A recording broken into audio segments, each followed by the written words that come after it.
worry, George. Your duckling will adapt. This is Bill, signing off until tomorrow. The next morning, George was eager to see how his duckling was doing with his new duck family. Here we are, on day 2 of the Duckling Chronicles. Look at that! The 4th duckling is with it. Oops, spoke too soon.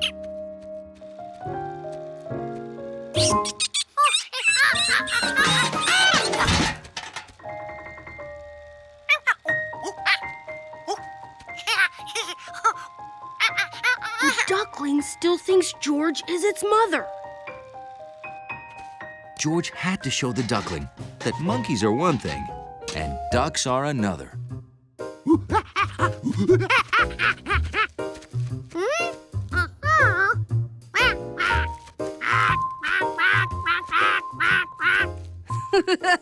You make an excellent duckling, George.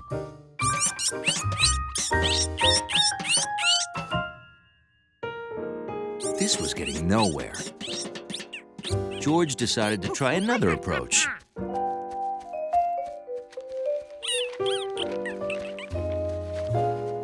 Farmer Life magazine? How is that going to help? George wanted to show the duckling that in a typical duck family, there aren't any monkeys.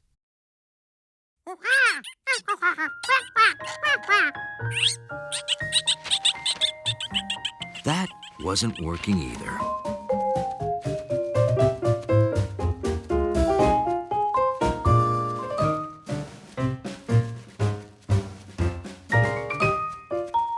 Maybe if George showed him how to act, the duckling would get the idea. It looks like George is trying the make like a duck maneuver.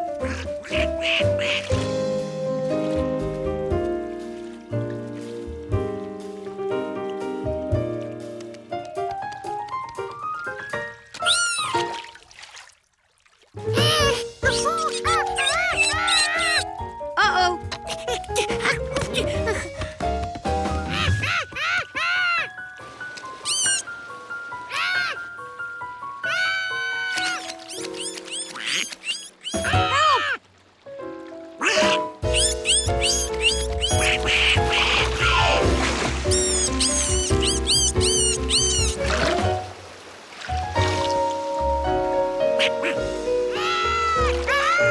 Hooray for the dumpling! Oh, I should get this on tape. You're watching Dumpling Duck saving her baby like only a mother duck can.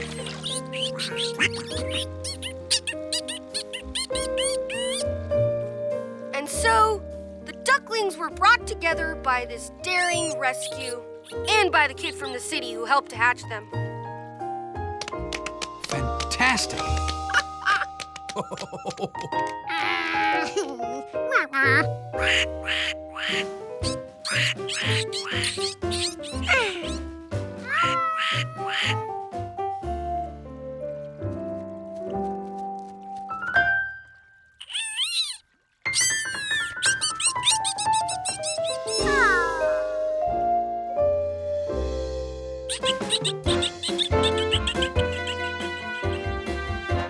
This is Bill and the City Kid. Bringing you one totally happy ending.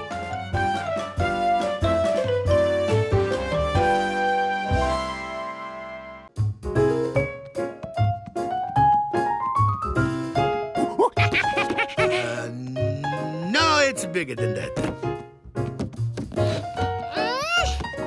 No, bigger still.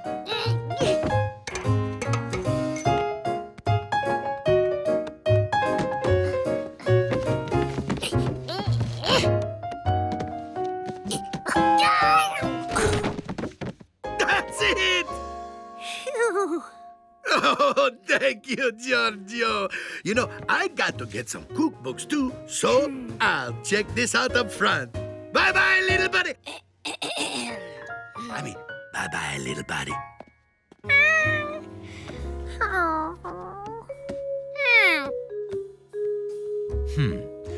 organizing books by color didn't seem to work. Maybe they should be organized by size instead.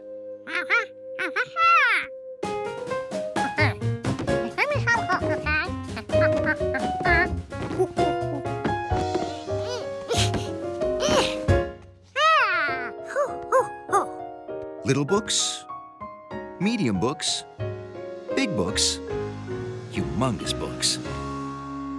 George had fixed the library again.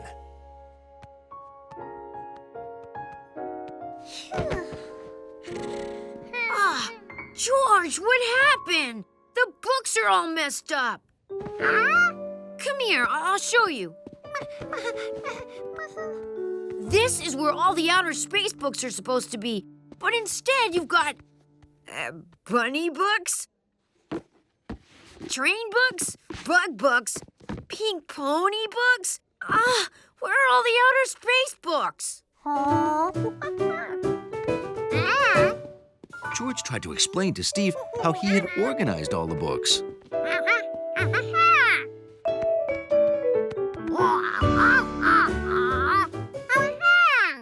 Did you arrange all the books by size?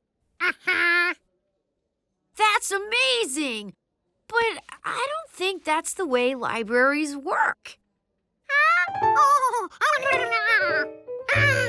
See, outer space books are supposed to go on this shelf, and books about dinosaurs go on that shelf, and all the other books, I don't know where they go. George wondered, if outer space books all go together and dinosaur books all go together, well, then maybe train books go with other train books, no matter what size or color they are. Yeah, train books probably go together. Hey, I get it. Maybe all the books are organized by subject. Cool. Yeah, you've got a lot of rearranging to do. But don't worry, I'll help.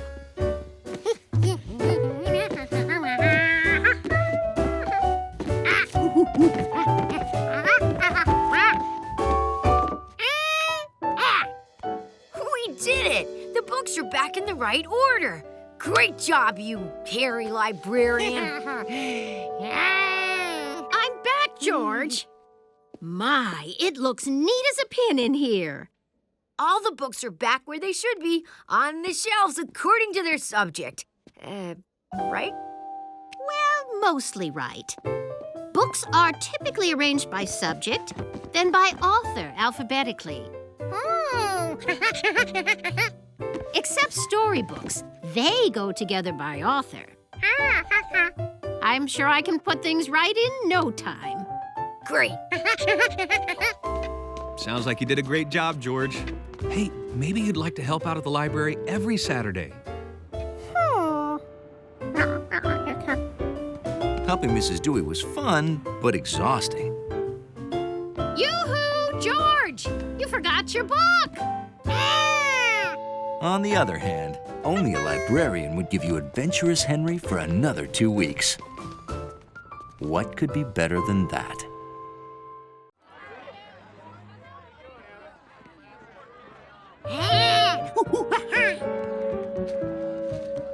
They found the wagon, but Jade was gone. And now she had a million places to hide.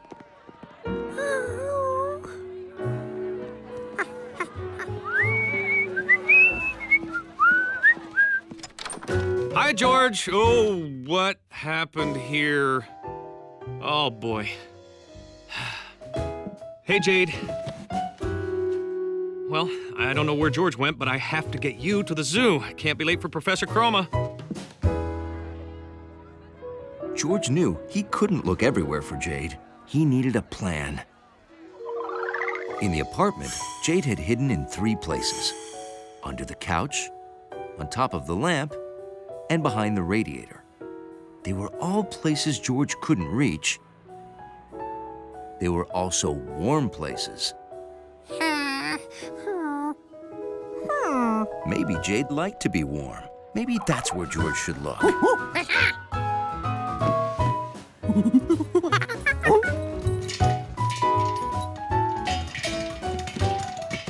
popcorn popper was warm. But Jade wasn't there. The vegetable barbecue also had heat, but it didn't have Jade.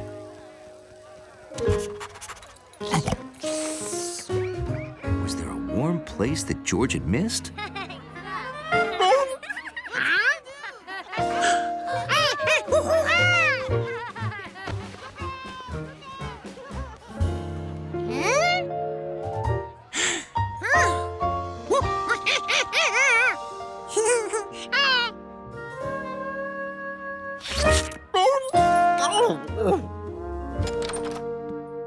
Now all George had to do was put Jade back in her cage. The cage was gone. That meant that the man had taken Squeaky to the zoo instead of Jade. Hey, George, what's the rush? Sounds exciting. Well, hop on. Meanwhile, the man with the yellow hat had just finished telling the dramatic story of Jade's rescue. And now I would like to examine Jade. If she is the rare chameleon that you say, then, and only then, can she stay. Well, of course. Squeaky? What was that sound? What? The squeak? Oh, hey, let's all go to lunch, huh? I don't know about you, but I'm starving. The chameleon, please. Show me the chameleon. Oh, okay. George? Let me see. Well, it's... perhaps... Yes! This is the chameleon we've been hoping for! Oh, welcome, Jade, to the zoo.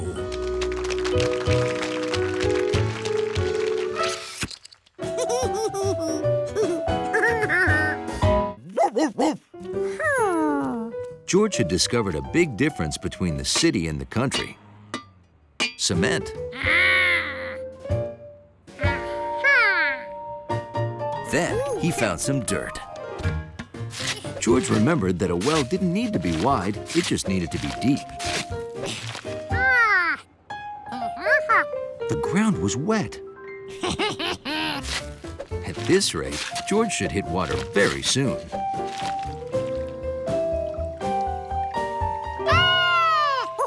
George had water. What he didn't have was a way to get it out of the ground.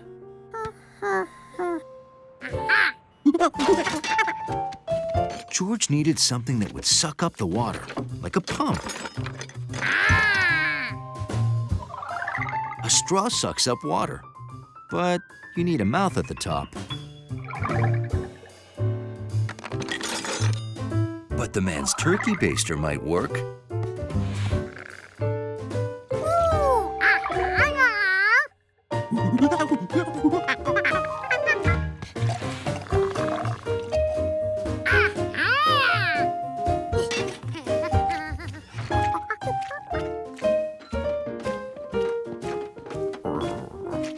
A monkey with a turkey baster?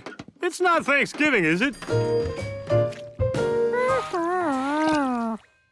At this rate, filling the bathtub would take forever. George remembered that people used pipes to carry water from their wells. So that's what George needed, a very long pipe.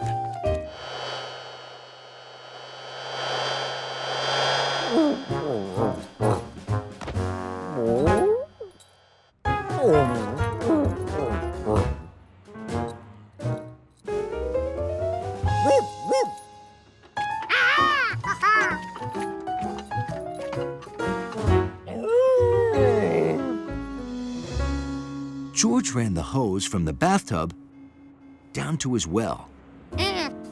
How could George attach the hose to the baster? The water came into the baster from the bottom, so George needed some way to connect the hose to the side. Maybe this would work.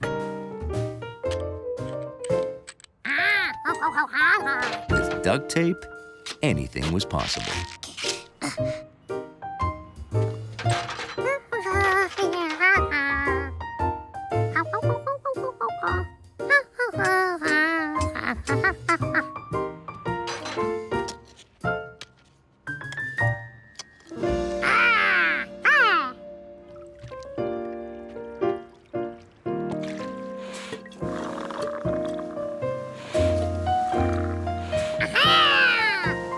It worked.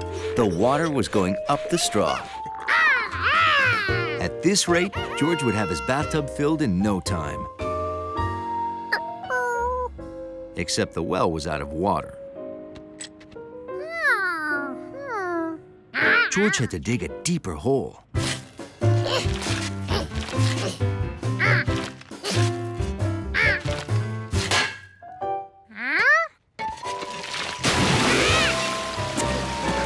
George had struck a mother load of water.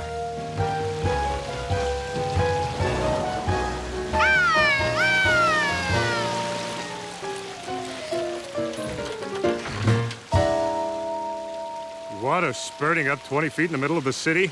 Not a good sign. See, the whole reason we turned the water off was to figure out why we were losing pressure. Turns out the water main leading to the building had a crack in it. I still don't know how George discovered the water main or the crack, but it's a good thing you did. Well, I have to say, George, you haven't looked this clean in days. When you take a bath, you really take a bath.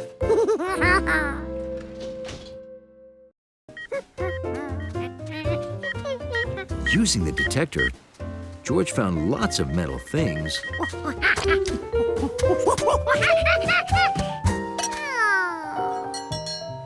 But none of them was Yorbo.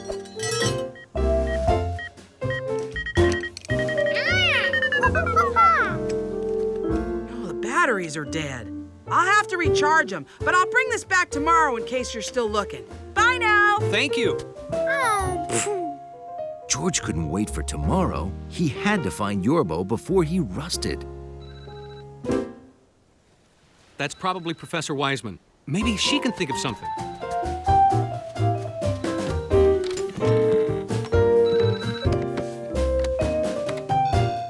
Hey, guys. Hi.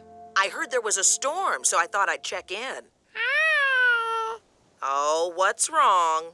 Well, George can't find his robot. It's buried in the sand. Is it made of metal? You could try using a metal detector. We borrowed one, but it ran out of batteries. Well, metal detectors are easy to make. Sure. First, grab the portable radio from the shelf. Okay. AM/FM radio, check. Next, find the calculator, bottom drawer on the desk. Then get some tape, a top drawer on the desk. Now, take the radio and switch it to AM. Okay. Then turn the knob all the way to the highest radio station number, but make sure you get static and not an actual station. Turn up the volume, then turn on the calculator and tape it to the radio. Fantastic. You see, the radio and calculator act as a magnet. When it finds things that would stick to a magnet, the radio beeps.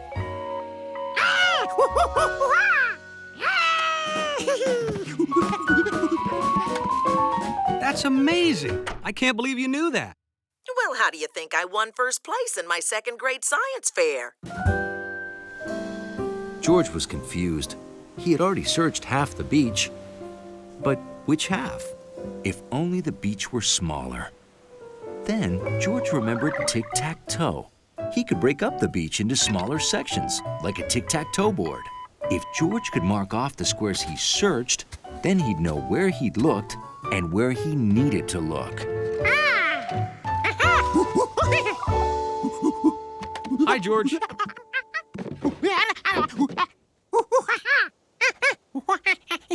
You want to make a grid to help you keep track of your search? Oh, great idea, George.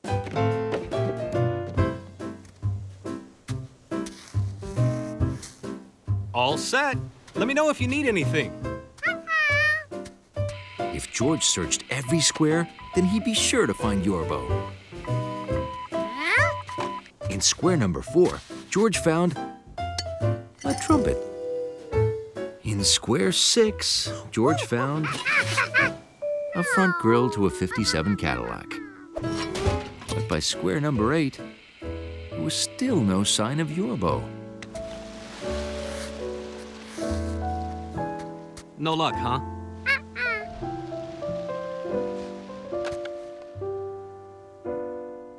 Yorbo had to be in this last square. He had to.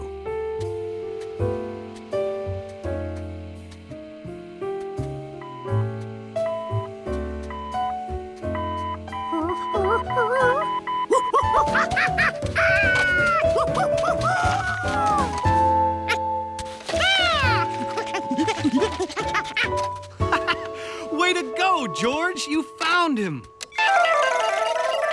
Yorbo is great, yes?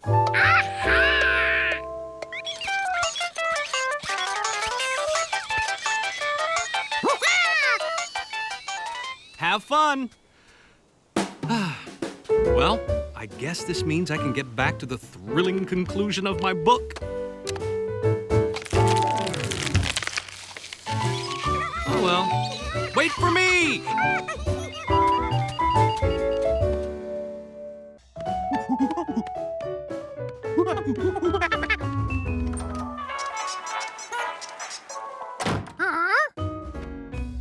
It took a lot of counting, but he finally made it to the 8th floor.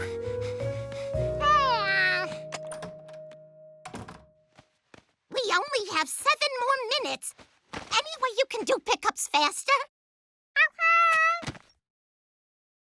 Your next pickup is on 4. George sure wished he had a way to tell what floor he was on without having to start at 1.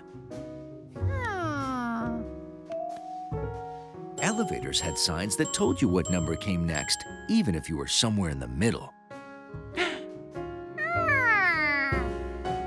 George could make a sign too. Certainly. I'm never gonna find a parking spot.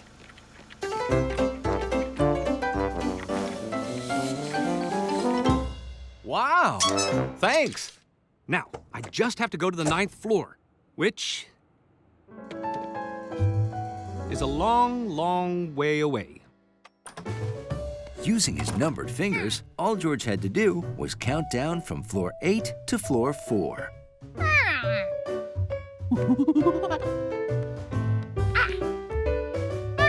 7, 6, 5, 4. At least he hoped it was 4.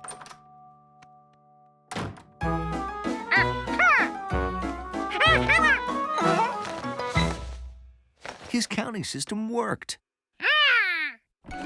Here we go. Yeah. Oh, you're here. Hey, your next pickup's on the 10th floor. No need to start at 1. George's fingers told him exactly how to count from 4 to 10.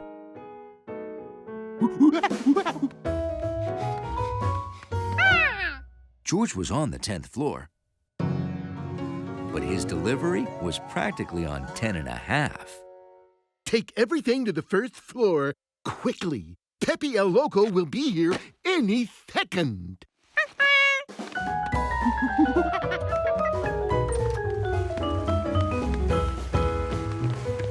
Made it! Nice nose. Hello, my name is Pepe. Oh, is that for me? My gadget! Oh, thank you! Now, to get to the 9th floor for my show.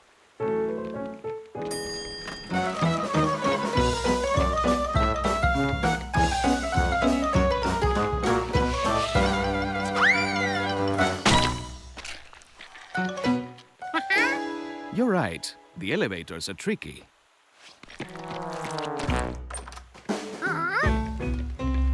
Hold this for me, will you? Can you believe how hard it is to find a parking spot at this joint? The elephants need a garage.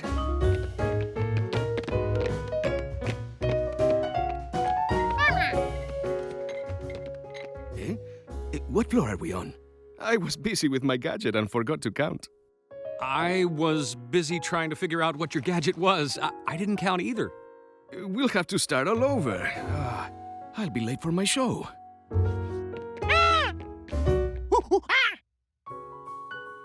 Oh, the 7th floor.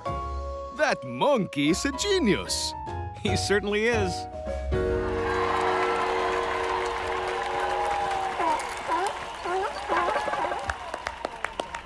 And now, introducing the world's greatest clown, Pepe El Loco, and his mystery gadget.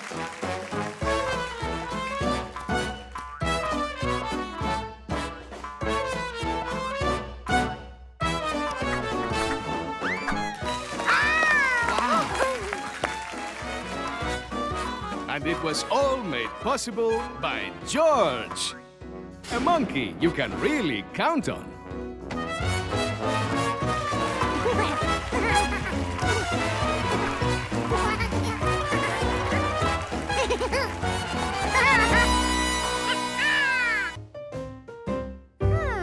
A vacuum might pick them up.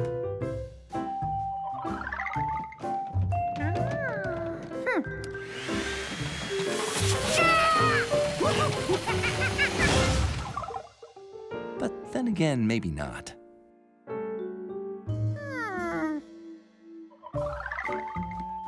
A rug might cover his toys.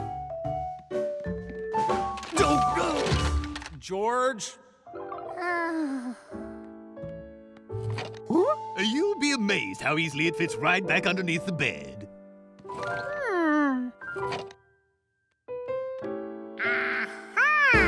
That's what George needed, and it was simple.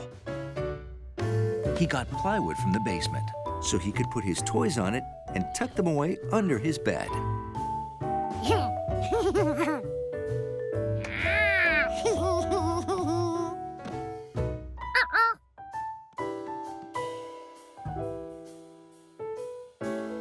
The pyramid was too tall.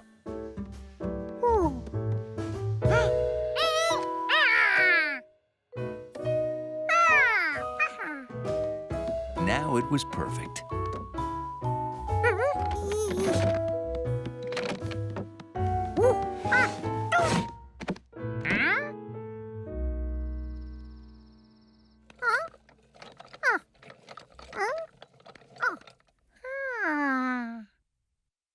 How did this one move so smoothly?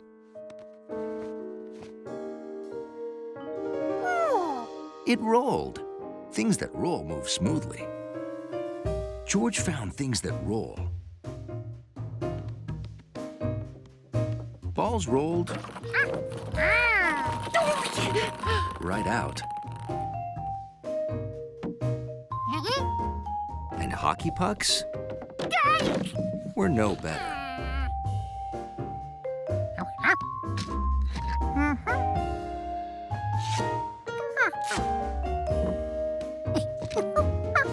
But train boxcars were just right.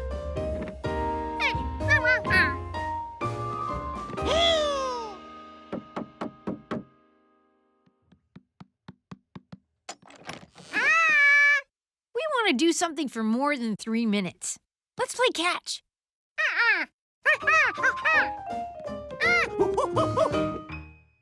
What are you doing, George?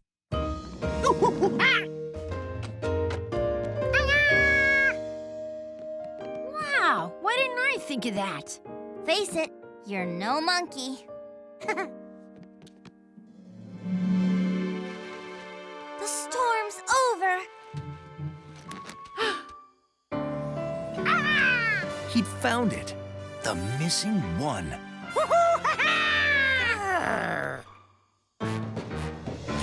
That's the world's crankiest polar bear, guardian of the one.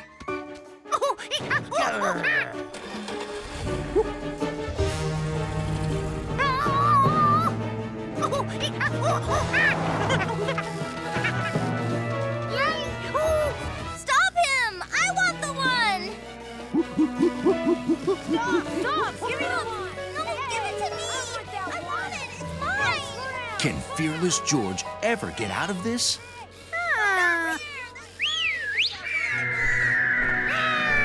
Yes.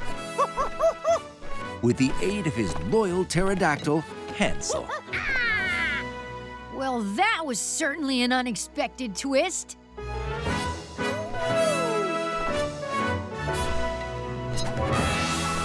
He returned the missing one to where it belonged.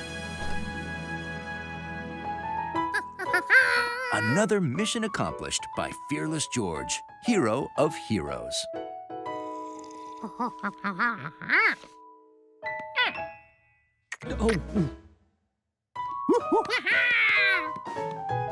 Let's play again. This time, George is a wizard trapped on the South Pole by penguins. And if we run out of time, we just roll it under the bed. Whether he was being a wizard or cleaning up toys, Fearless George was up to any challenge.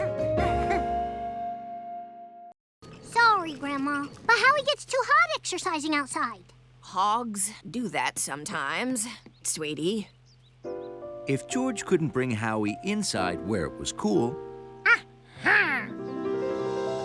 he'd have to bring the inside cool outside to Howie.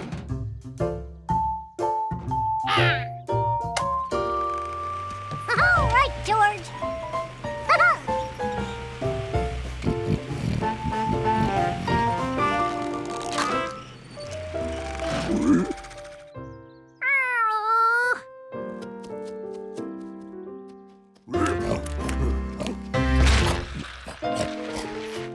George needed to make his hog exerciser turn, even if it wasn't plugged in.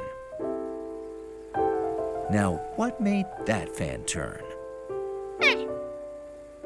If George had a wheel, he could make his fan turn too.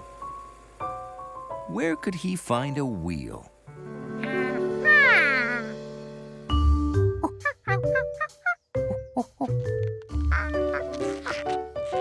Now, instead of being powered by electricity, George's hog exerciser fan was powered by George. Yippee! Woohoo!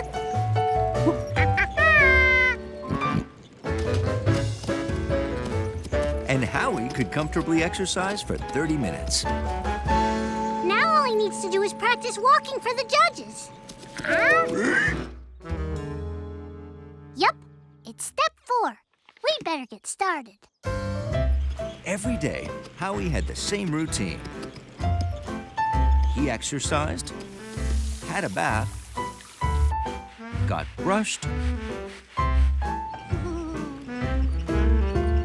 practiced walking for the judge,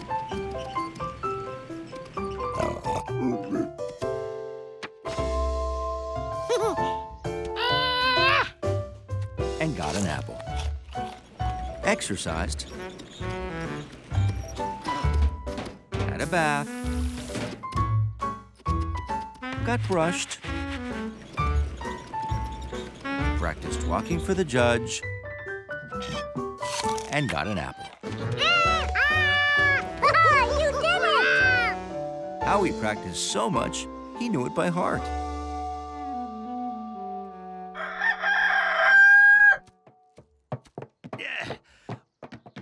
Today's the day. Ready for the fair, Ulysses? George and Howie were ready too.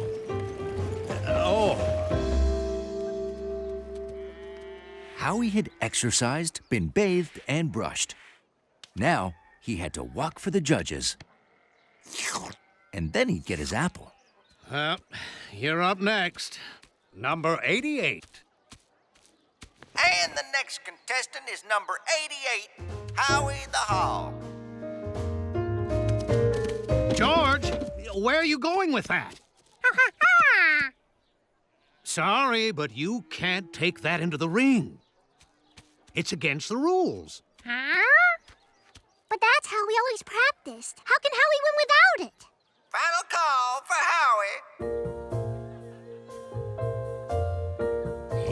Howie. Howie was worried. His friends didn't seem to know what to do. But Howie knew. It was always the same. He exercised, got bathed, got brushed, and now he was supposed to walk for the judges. And then he'd get his apple.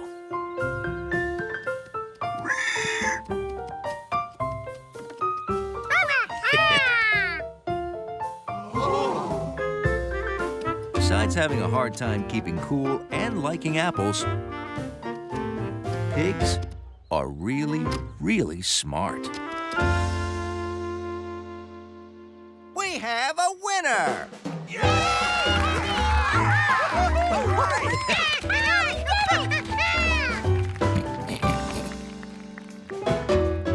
Well, I'll be! Woohoo! Howie did it!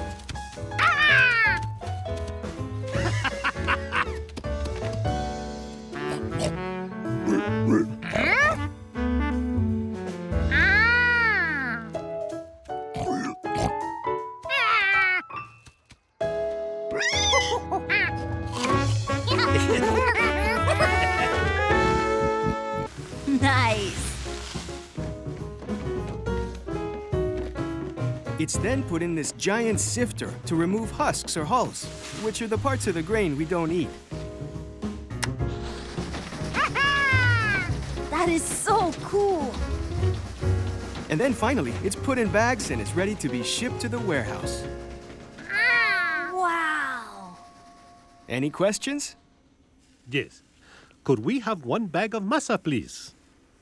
Oh, I'm so sorry. We don't have any masa. This is all flour. Oh, what? I'm sorry. Since there's been very little rain, the drought delayed the corn harvest. No corn, no masa. Where does your corn come from? We get ours from local farmers. George knew a farmer who just might have some corn. Look at my new water tank, George. It stores rainwater for my crops.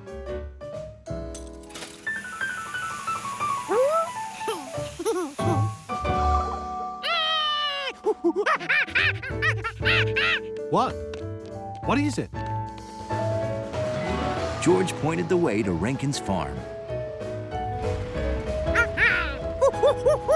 This is wonderful.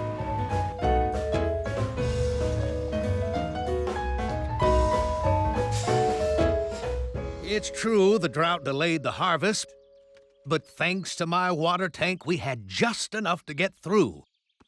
I've been harvesting all day. I'm almost afraid to ask, but you say you've been harvesting all day? Yes?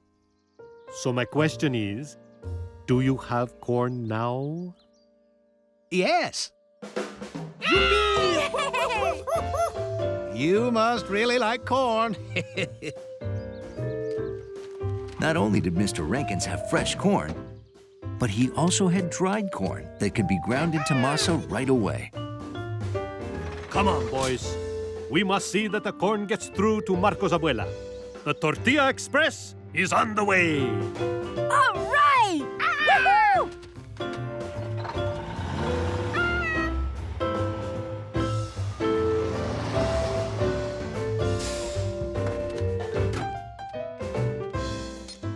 So they took the corn to the mill, where it was ground into masa and put in bags. Come on, boys.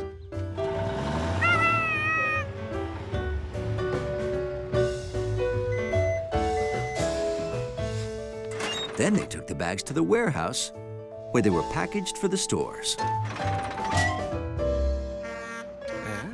Ah, look at that. And to the store, where they filled the shelves for customers. Here you go. Gracias. finally, to Marco's house. George was surprised. He always knew that Mr. Rankins grew corn, but he didn't realize that the food in the store and in people's homes came from farmers like his friend Mr. Rankins.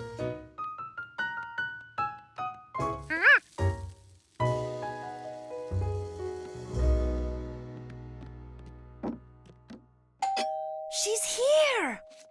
Until that day, George hadn't really thought about how important farmers were to so many people. Surprise! ¡Ay, qué bueno! ¡Delicioso, mi amor! Marco's grandmother loved Marco's special tortillas. This is amazing. What a tortilla. But one person loved them most of all. I could eat a whole stack. Are there more? Nice.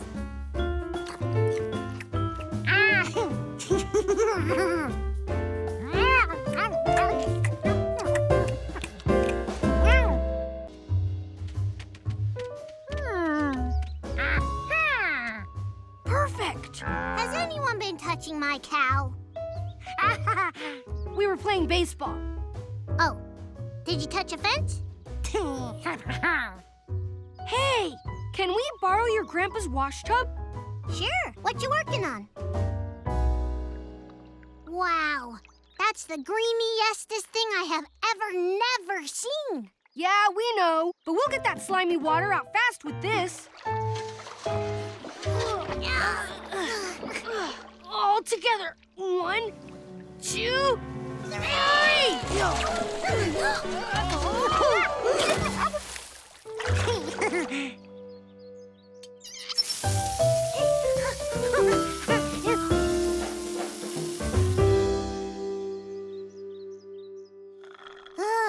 That was the hardest I've worked in my whole entire life so far today.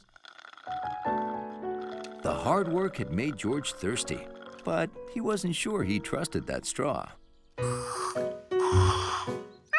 But this time, it didn't go by itself. What was different?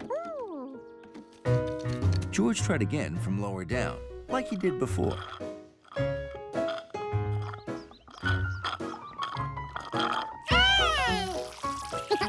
Hey, George invented an automatic straw.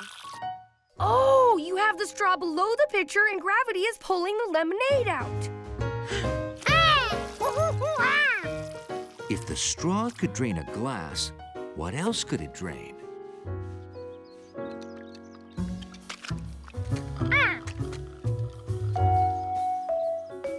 Is George gonna drink the pool?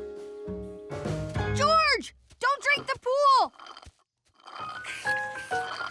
George wasn't going to drink the pool. He was going to drain it. It's emptying itself! We did it! Yes! How fast is it emptying? I think we need a bigger straw. Yeah, like a dinosaur straw. I don't think dinosaurs use straws. Dinosaurs didn't have hands, right? Right? So how'd they drink their milk? You got a point.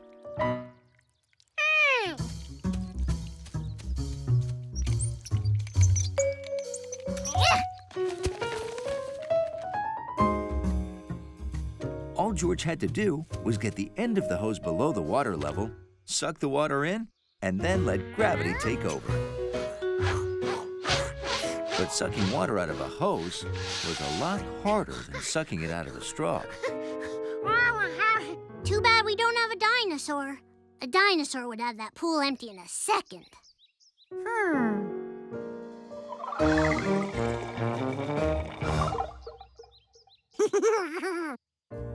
He was going to give it his best dinosaur try.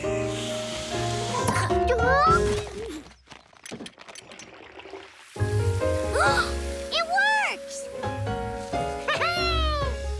Of course! You were below the water level and gravity pulled the water out. Hey! Not Not bad for a city kid. You did it, George! Hi, guys. My hose sprung a leak. Mind if I use yours, Bill? I gotta water my plants. George had one more idea.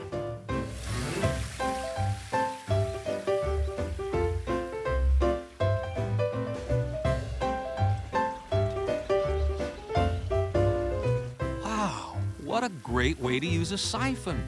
Hey, there's even a word for it. Now we just have to clean the inside of the pool, fill it back up, and we'll be swimming in no time. That's all. Cannonball!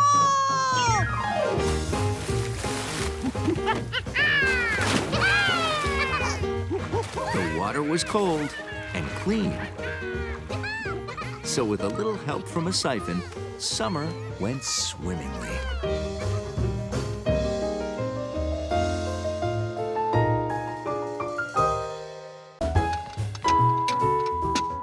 Now that George had brown paint, he was ready to make the rest of his colors.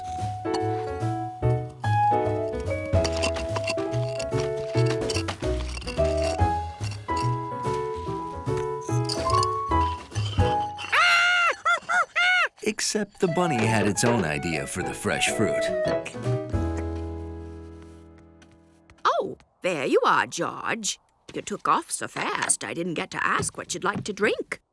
I have cranberry juice, carrot juice, grape juice, blueberry juice, wheatgrass juice. George took one of each, because an artist never knows when a rabbit might eat his art supplies. That is one healthy monkey. The juice worked great. No mashing necessary. George had his paint, and his new friends had lunch. Only his sand didn't slip.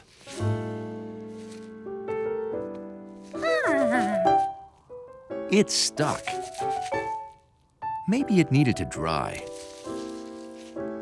Watching paint dry was about as much fun as, well, watching paint dry.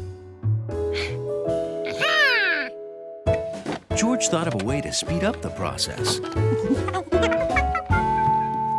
He wants a hairdryer in the desert.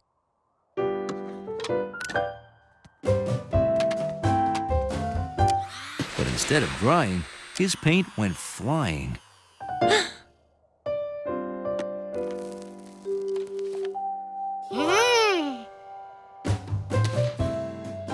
So George found a way to keep his paint in place.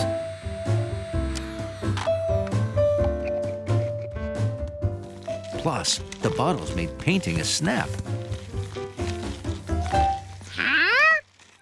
George's friends had developed a real taste for art.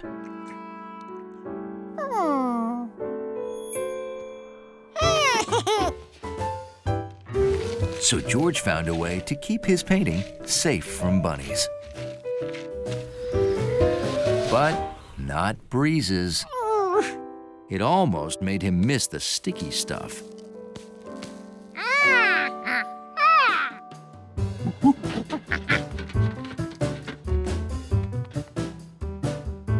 Do you need a napkin? Fork? Radio? Of course. Glue. Why didn't I think of that? A monkey with glue?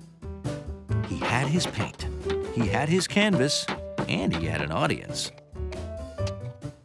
He glued. He painted. He could do them at the same time. And if you put on too much sand, no problem. Only the sand on the glue stuck. He couldn't wait for the man and John to see it. Why wait? His sand painting was portable.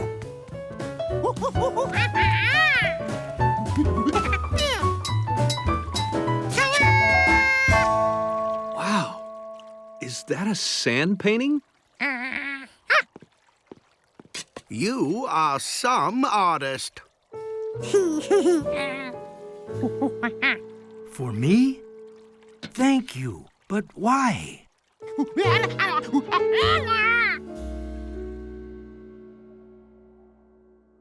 That's okay. Sand paintings are supposed to get messed up. That's how the medicine is released.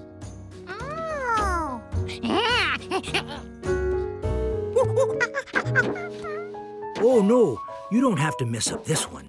Some sand paintings are medicine, others are art. Well, I guess giving glue to a monkey was a good thing after all. Yeah? I say, George, think maybe you could make one for us next? He sure could, but he'd need a new canvas.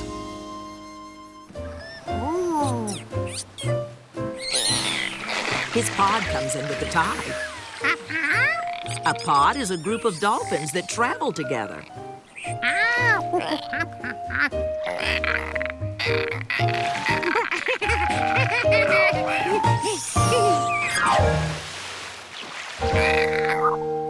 I think he wants to play.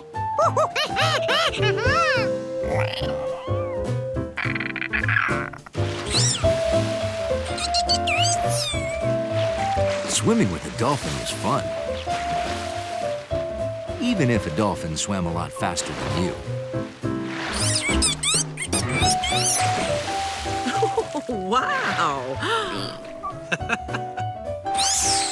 Come on, George. Let's follow it underwater. Take a deep breath.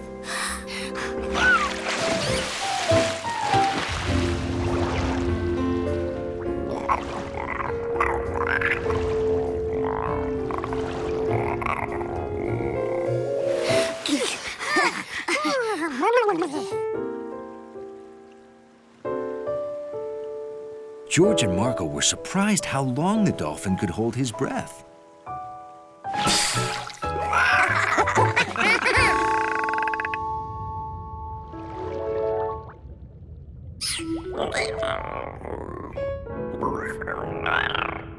The dolphin also made way cooler air bubbles. Oh, I dropped my mask.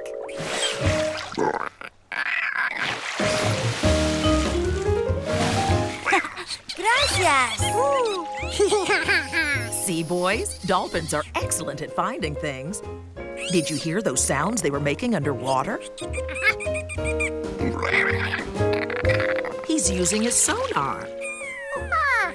The sounds bounce off the mask and tell him where to find it. See you later. Hey, can't we just walk back? I thought you could touch the bottom. We could, but the tide has been coming in while we've been playing, so now we can't. Hey, who moved the house? The tide. I mean, the house didn't move. We did. The tide carried us down the shore while we were swimming.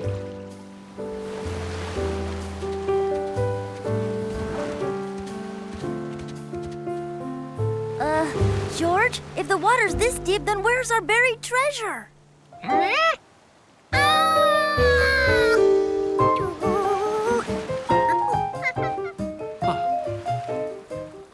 What are you guys looking for? We couldn't find any treasure, so we buried our own. Only now, it's underwater. Well, the good news is the tide will be out again in about 6 hours. I bet we'll find it then.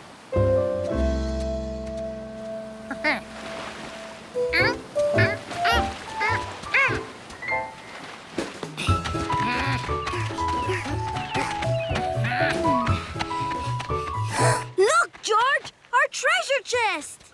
The buried treasure wasn't buried anymore. Something had dug it up and moved it. Oh, George, the tide doesn't just bring sand in, it takes it out, too.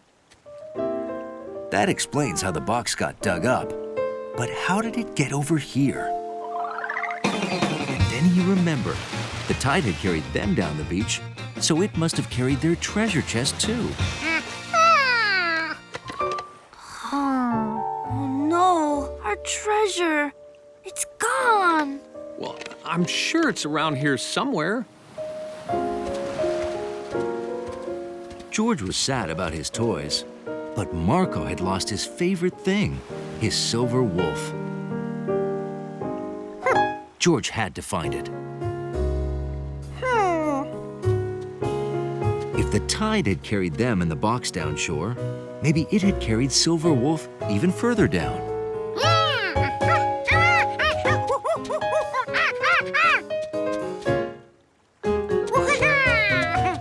Silver Wolf!